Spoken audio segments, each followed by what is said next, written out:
नमस्कार दोस्तों, स्वागत है आपका मेरे यूट्यूब चैनल में जिसका नाम है learn and grow. I hope आप अच्छे होंगे और अच्छा ही कर रहे होंगे। तो दोस्तों हम कर रहे हैं chapter number 5 that belongs to our biology part और उसमें हमने करा है अभी तक cell theory and different information about the cell. इसके बाद हमने डिस्कस करा था अपनी लास्ट वीडियो के अंदर कि हम ये देखेंगे अपने आने वाली वीडियो में कि कौन सा सेल स्मॉलेस्ट सेल है हमारी बॉडी के अंदर और कौन सा सेल लॉन्गेस्ट सेल है हमारी बॉडी के अंदर। तो चलिए have a look on it. The small cell present in our body, हमारी बॉडी के अंदर जो सबसे छोटा सेल है in the human body, that is a sperm cell. वो है हमारा sperm cell. Obviously exist in the male individual. इसकी जो लेंथ है वो है 30 to 40 माइक्रोमीटर, इतना छोटा है ये देखने के अंदर। अगर इसकी स्ट्रक्चर के ऊपर जाएं तो इसकी स्ट्रक्चर आपको ऐसे दिख जाएगी। हालांकि ये एक ओवरव्यू है एक स्ट्रक्चर का। अगर इसकी स्ट्रक्चर स्टडी करने चाहो तो बहुत सारे आपको पार्ट मिलेंगे। बॉडी मिलेगी, एक्टोसोम मिलेगा, न्यूक्लियस मिलेगा, टेल मिलेगी and different part of the sperm. ये सबसे छोटा सेल है ह्यूमन बॉडी के अंदर जिसकी लेंथ है 30 to 40 माइक्रोमीटर। और सबसे लॉन्गेस्ट सेल, सबसे बड़ा सेल अगर जिसकी बात करें, देखिए हर सेल की शेप अलग है। लॉन्गेस्ट सेल है हमारा नर्व सेल। नर्व सेल जिसको हम बोलते हैं न्यूरॉन। इसकी स्ट्रक्चर भी बनानी आसान है और इसका फुल एक्सप्लेनेशन है हमारे चैप्टर के एंड के अंदर। अगर आप इसकी स्ट्रक्चर देखें तो इसकी स्ट्रक्चर आपको ऐसी दिखेगी। स्ट्रक्चर, इसकी जो लेंथ है, स्ट्रक्चर की लेंथ है वो है 3.3 मीटर। मींस अगर इसको एक्सटेंड कर दिया जाए तो ये हमारी स्पाइनल कोड से लेके टो तक इसकी क्या है, लेंथ एग्जिस्ट करती है। और इसकी स्ट्रक्चर आपको देखने में ऐसी लगेगी। ये एक ओवरव्यू है बस दिखाने के लिए कि स्ट्रक्चर कैसे इसका एग्जिस्ट करता है। ये है इसका स्ट्रक्चर, नर्व सेल का स्ट्रक्चर। ये सेंटर में न्यूक्लियस है, ये इसकी माइलिन शीट है और एंड में डेंड्राइट एग्जिस्ट करता है। This is the longest cell present within the our body. देखिए जो सेल की शेप है वो चेंज होती रहती है। हमारा जो यूनिसेलुलर ऑर्गेनिज्म है जिसका नाम है अमीबा, उसका जो सेल है, बॉडी सेल है, वो शेप चेंज करता रहता है अकॉर्डिंग टू इट्स नीड। हर सेल का फंक्शन अलग होता है। हर सेल की शेप उसके फंक्शन के ऊपर क्या करती है, डिपेंड करती है कि कैसा वो फंक्शन परफॉर्म करता है। वैसे उस सेल की क्या होती है, शेप होती है। तो आपको याद रखना पड़ेगा सबसे स्मॉलेस्ट सेल हमारी बॉडी का क्या है, स्पर्म सेल है। डिफरेंट सेल के स्ट्रक्चर आपको दिख जाएंगे। नर्व सेल करना है, मसल सेल्स करना है, ओवम देखना है। Ovum is also largest cell present in the human female. और डिफरेंट टाइप के सेल्स, आपको फैट सेल देखना है तो फैट सेल की शेप अलग होगी, ओवम की शेप अलग होगी, आपके ये मसल सेल्स हैं इसकी शेप अलग होगी। That is a different shape exist within our body. देखिए दोस्तों, हमने ये बोला था कि सेल अकेला जो है वो पूरे बॉडी फंक्शन को कंट्रोल नहीं कर सकता है। उसको हेल्पिंग हैंड्स दिए हैं, डिफरेंट हेल्पिंग हैंड्स हैं। अभी हम ये देखना चाहते हैं कि सेल जो है उसके अंदर क्या क्या सा, कौन कौन सा स्ट्रक्चर है जो उसको हेल्प करता है। तो चलिए देखते हैं अभी कि सेल किससे मिलकर बना है। ऐसा क्या क्या चीज़ें हैं जो सेल के अंदर क्या करेंगी, उसको हेल्प करेंगी to perform the daily function of the body.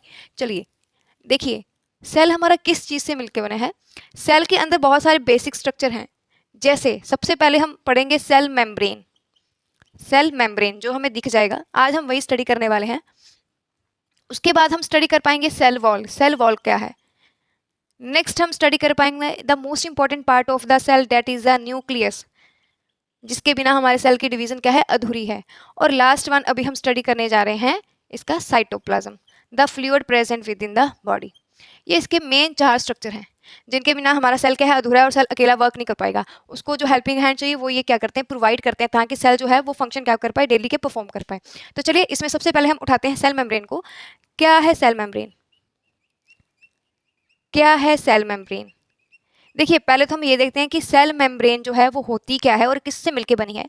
देखिए अगर मैं ये बोलूं कि एक सेल की बाउंड्री को दूसरे सेल की बाउंड्री जो है वो कैसे सेपरेट करती है, तो उसकी सेपरेशन जो है वो सेल मेम्ब्रेन के थ्रू है।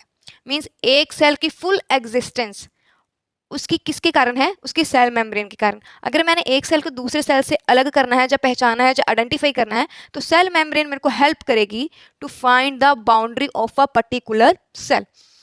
ये जो हमारी सेल मेम्ब्रेन है ये क्या करती है, ये आउटर मटेरियल को इनर मटेरियल से सेपरेट आउट करती है। ये फिक्स करती है boundaries of a particular cell और उसको क्या करती है, क्रिएट करती है difference with a cell with its a outer environment. Outer environment को सेल से अलग करने का जो काम है वो सेल मेम्ब्रेन करती है।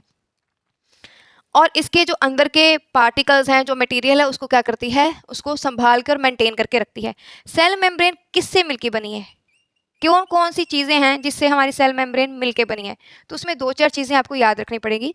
सेल मेम्ब्रेन जो है वो फोस्फोलिपिड से बनी है, फोस्फोलिपिड से मिलके बनी है।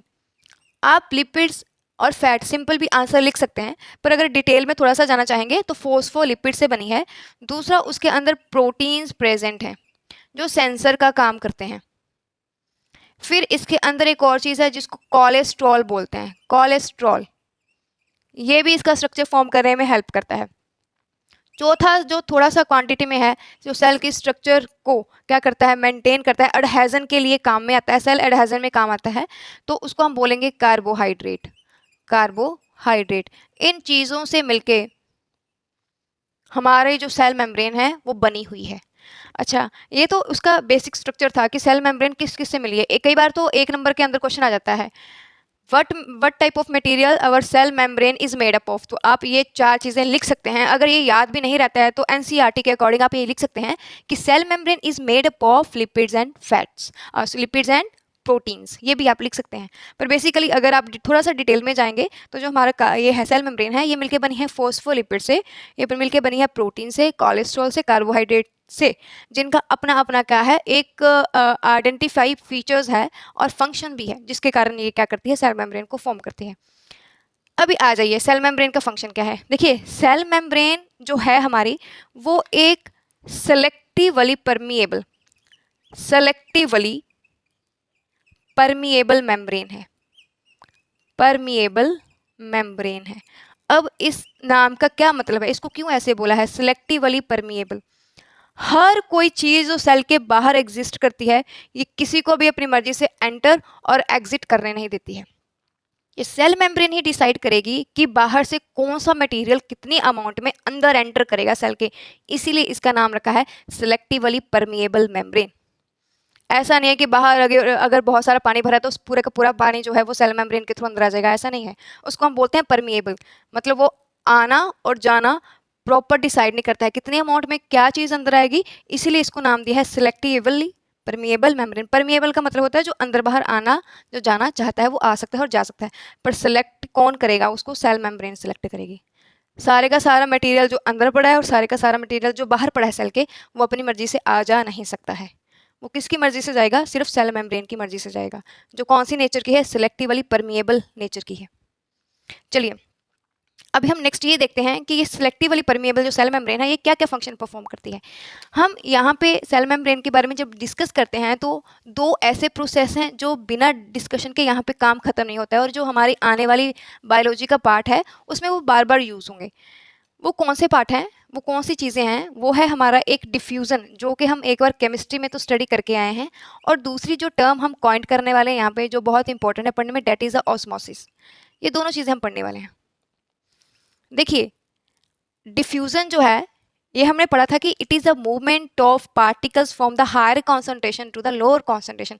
अगर आप थोड़ा सा रिव्यू करें अपनी केमिस्ट्री के चैप्टर के अंदर, तो उसमें हमने बोला था कि जब हमारे घर में गरम गरम खाना बन रहा है, कहीं पे हमने परफ्यूम खोल के रख दिया है, या कहीं पे अगरबत्ती चल रही है, तो वहाँ से खुशबू और फ्रेगनेंस धीरे धीरे मूव करते हुए पूरे उस रूम के अंदर फैल जाती है। तो वो कौन सा प्रोसेस था, वो प्रोसेस था हमारा डिफ्यूज़न। सिमिलरली डिफ्यूज़न यहाँ पे भी सेल मेम्ब्रेन के साथ मिलकर काम करता है। मान लो ये मेरा एक सेल है कोई भी, और इसके अंदर मेरे को ऑक्सीजन चाहिए, क्योंकि लिविंग सेल के लिए ऑक्सीजन तो चाहिए, तभी वो ब्रेक डाउन ऑफ फूड में क्या होगा, हेल्प करेगा, और हमारे सेल को क्या रखेगा, लाइव रखेगा। अगर ऑक्सीजन बाहर के इन्वायरमेंट में चाहिए और वेस्ट मटेरियल जो कार्बन डाइऑक्साइड है उसको हम बाहर निकालना चाहते हैं, तो इसमें डिफ्यूज़न का प्रोसेस हमें क्या करता है, हेल्प करता है सेल के अंदर।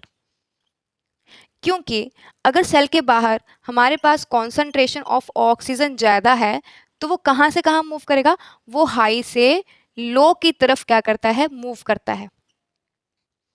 और जब फंक्शन परफॉर्म हो जाता है, कार्बन डाइऑक्साइड की अमाउंट हाई हो जाती है सेल के अंदर, तो ऑब्वियसली हाई कंसंट्रेशन जो CO2 की है वो कहाँ पे जाता है, जहाँ पे low concentration of carbon dioxide होती है वहाँ पे जाता है। और ये सारे का सारा प्रोसेस किसके थ्रू हो रहा है, it occurs through the diffusion which states that the movement of particles from higher concentration to the lower concentration.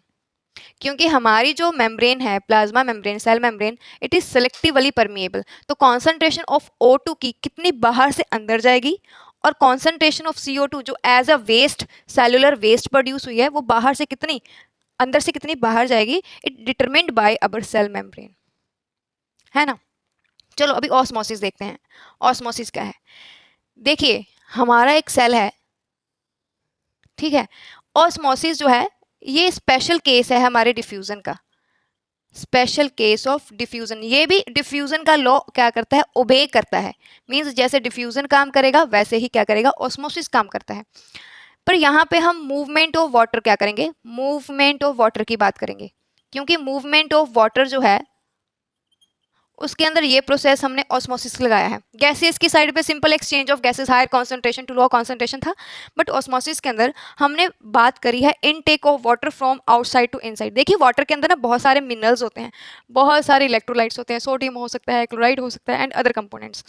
अभी बाहर से मूवमेंट अंदर की तरफ अगर आए, क्योंकि बाहर कॉन्सेंट्रेशन क्या है, हाई है वाटर की, और अंदर क्या है, लो है। अब इसमें जो कॉन्सेंट्रेशन हम देखेंगे ना, अगर तो हम सिर्फ पानी की देख रहे हैं कि पानी की अमाउंट कितनी है, वो स्पेशल केस हो जाएगा हमारे ऑस्मोसिस का। अगर पानी की अमाउंट ज़्यादा है तो वो हायर कॉन्सेंट्रेशन से लो कॉन्सेंट्रेशन की तरफ क्या करेगा, मूव करेगा। और अगर अंदर पानी की अमाउंट कम है तो बाहर से अंदर गया, पर अगर अंदर ज़्यादा होगी पानी की अमाउंट तो वो अंदर से कहाँ जाएगा, बाहर जाएगा। सिंपल केस हमने डिफ्यूजन का क्या करा है, फॉलो करा है। बट ऑस्मोसिस के अंदर एक कॉन्सेंट्रेशन ग्रेडियंट सेट हो जाता है। अब ये क्या चीज़ है, देखिए ये एक नई टर्म है, कॉन्सेंट्रेशन ग्रेडियंट। इसके अंदर हम क्या करते हैं, ये एक टाइप की कॉन्सेंट्रेशन है जो ओवर डिस्टेंस क्या करती है, वर्क करती है तो ये भी यही बोल रहा है कि अगर पानी की कॉन्सेंट्रेशन बाहर ज़्यादा है और अंदर कम है तो ऑब्वियसली हाई से लो की तरफ हमारी मूवमेंट ऑफ वाटर क्या होगी, एग्जिस्ट करेगी। और अगर पानी की अमाउंट अंदर ज़्यादा है और बाहर कम है तो तब भी मूवमेंट हाई टू लो होगी। Means osmosis is a special case of diffusion, वो भी law of diffusion he follow करता है, बट इसमें एक कॉन्सेंट्रेशन ग्रेडियंट की वो बात करेगा कि ओवर आ डिस्टेंस क्या होगा, सेटअप होगा हाई टू लो, और अगर कंसंट्रेशन क्या है, अंदर हाई है और बाहर लो है, तब भी हाई टू लो करेगा। But selectively permeable membrane water के ऊपर एक्ट करती है according to the number of electrolyte present within the water, क्योंकि पानी के अंदर नमक कितना है, इलेक्ट्रोलाइट कितना है, वो भी एक चीज़ क्या करती है, मैटर करती है।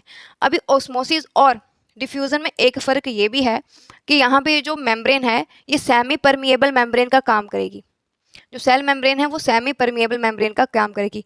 अब exact difference between the diffusion and osmosis क्या है, ये हम आपको नेक्स्ट वीडियो के अंदर बताएंगे। बट ऑस्मोसिस को अभी हम स्पेशल केस ऑफ डिफ्यूजन ही मानते हैं और वाटर की मूवमेंट बिल्कुल वैसे ही परफॉर्म करवाते हैं जैसे कि हमने यहाँ पे गैसेस की मूवमेंट क्या करवाई थी, परफॉर्म कराई थी। That is higher concentration to the lower concentration. So see you in the next video. Thank you very much.